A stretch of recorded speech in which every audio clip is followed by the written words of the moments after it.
a young man from a village decided to go to the city to find a job. So, he dressed up stylishly, with a trendy hairstyle and a small bag in hand, and set off. In the city, he went to an office and told the boss, "Sir, I need a job. I'm very hardworking." The boss said, "All right, this is a sales job. You'll have to meet people and sell things." The guy thought, easy enough. The next day, the office gave him a frog statue and said, "You need to sell this." He went to the village market and started shouting, "Frog statue, miracle frog statue, keep this at home, and luck will come." An old man came up and asked, "Oh boy, is this true?" The young man confidently replied, "Yes, uncle, don't miss this chance." The old man then said, "Then why don't you keep it yourself and change your own luck instead of looking for a job?" At that moment, the young man realized the job wasn't as easy as he'd thought.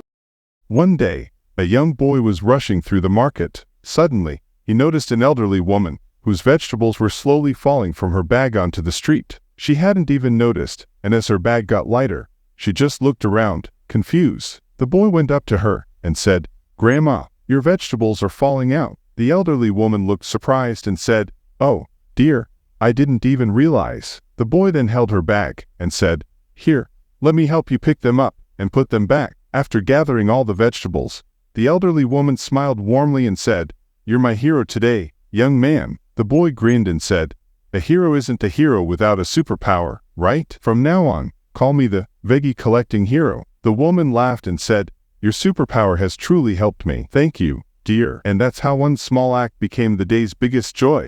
Gold asked Iron, "Brother, the goldsmith strikes me with a hammer just as the blacksmith strikes you, yet I don't make as much noise as you do. Why do you cry out so loudly?" Iron replied, "Brother, you are gold, and the hammer that strikes you is made of iron. But I am iron, and the hammer that strikes me is also made of iron. When one of our own causes the pain, it hurts much more, so the cry comes from deep within." Once, a hungry fox wandered through the forest, sniffing around for something to eat. Suddenly, he spotted a bunch of ripe, juicy grapes hanging from a high vine. They looked so delicious that his mouth watered instantly. The fox jumped and jumped, stretching himself as high as he could, but the grapes were just out of reach. After several tries, the fox grew tired and frustrated. He sneered at the grapes and said, "Ancient beef. They're probably sour anyway. Not worth my time." With that, he turned his back and walked away, convincing himself he didn't want them after all. And so, the fox left, empty-bellied and proud, pretending the grapes weren't good enough for him. The moral? It's easy to despise what you can't have.